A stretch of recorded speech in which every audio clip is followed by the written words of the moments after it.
We're going to hear from Dario Betti, who's the CEO, and he's going to talk about business messaging, the hottest trend in marketing. Intriguing title. Over to you.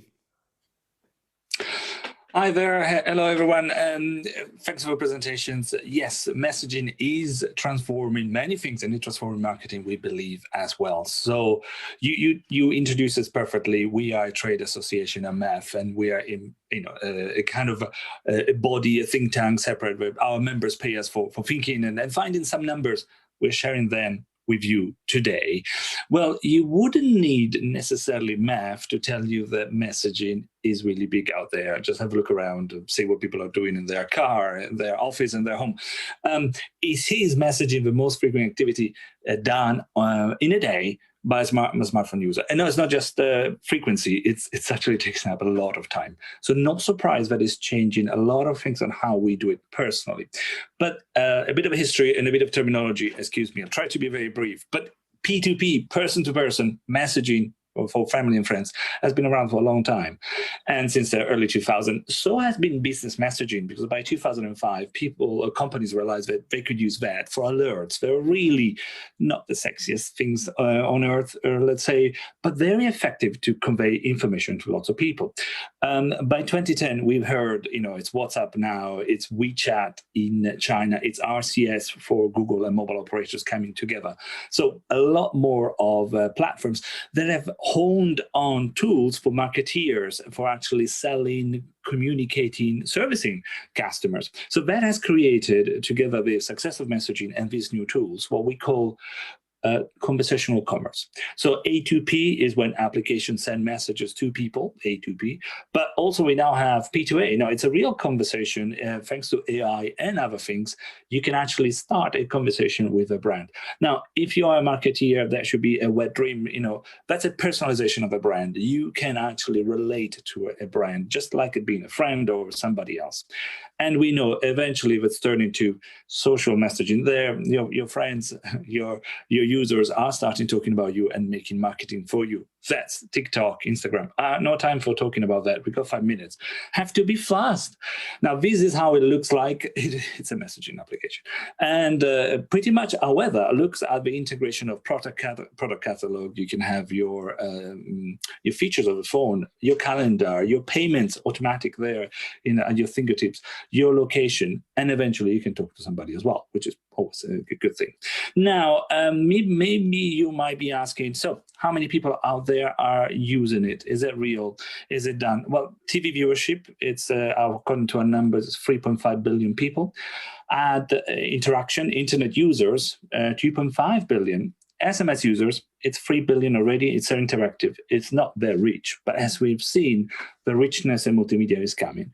Already 2.1 billion people receive messages from businesses. So if you are thinking your company is probably one of them, most probably, however, a lot of marketeers have no ideas because there's no marketing doing the messaging for business messaging. Is IT, it's sales, is anybody sending messages? Or lack of orchestration is a big thing. Now, however, the type of messaging we're talking about, the conversational commerce, the nice personification of the brand, that's not really common. Only 300 million people were somehow engaged with them last year. We've done numbers shortly with you on our website. It's about 500 million. I'm just giving you that as a rough number, 550 millions of people today. So it's a question of supply. More could be done. You could have more companies out there doing it. But we have seen in COVID how, surprisingly or not, but this has been the biggest growth, messaging for business, and digital transformation has been a big element. It is not just a question of a business are doing it. It's really that people prefer it. So when you ask, and we have done about 2 months ago, this is just fresh of our surveys, global surveys, and we're asking, how would you like companies to contact you? And the answer is email, that's a traditional, and 46%. But second is texting, SMS, and then WhatsApp, which, as you know, it's only available in certain countries, not worldwide. So put it all together, and messaging, only those two is already 51% in terms of preference. So it's a real nice thing that people want you to contact them. But what is new, and that back to that conversational creations of a real message and real feeling of a personification of a brand, that's newer. Email is still there, so it's phone call is a third. WhatsApp wasn't doing any of that until 2 years ago, and now is at 27%. People are still asking for that, even if that's new. Now, I'll tell you, talk more and understand more about conversational commerce, but beware and be careful. Actually, even your simple A2P, your simple messaging can really do damage to your brand if it's not done well. Well, surprise, surprise, that's true so many times. A lot of businesses seems not to do that, but don't think well of how to communicate on messaging. 34% of the users are saying what they receive from businesses equivalent to spam. That's not a thing you might want to hear. 32% think they've received too many messages from their brands and their user. And there's another one, 25% think that some of the brands are sending messages at the wrong time. So relevance, understanding what's happening out there. I will stop here because I believe I can see that almost my time is finished. But just to tell you that we at MEF, we are a trade association. We partner with MadFest. We like you guys so much. And we bring MadFest and others to talk about these topics. So if you want to know how some of the marketeers out there are doing it and what else is happening, come and join us. We have a partner event called MEF Connects. And where in this event, we're going to invite you to come as well. So please, that's all from me. And if you want anything more, including our reports and stats, they're available for free. Come to our website, mobile ecosystem forum.com. I think that was all the time that I had. Did I manage to get some time for a chat with you? You did indeed. Thank you so much. That was great. Packed full of information, facts and figures. So lots of questions. Let's take one here there's a few along the same lines. So I'll take one from Anonymous. It says, do you ever worry that by contacting people by WhatsApp or text message or whatever, you could be seen as too intrusive? How do they get my number, etc.? Yeah, that's very true. And then we've seen that 34% of the doing it badly element.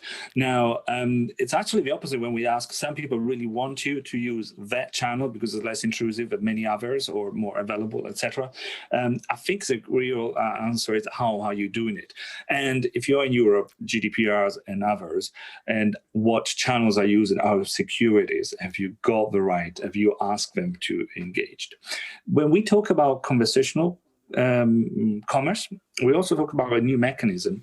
So some of us, Apple and WhatsApp, have got mechanism that says you cannot send messages to your users without having rights, but also without them asking you first. So some of those platforms have got a system where it has to be a person to call you first, and then you can communicate because they have asked to be in a conversation, in a messaging chat. And so I think there are lots of things you can do, and there are lots of tools in there. Right questions are like that. Don't send messages to everybody without knowing the relevance and the importance. Wasted money and wasted, importantly, best relationship with your customers as well. Fantastic. Well, thank you so much. We're out of time, but great presentation. As you said, the MEF website full of useful information.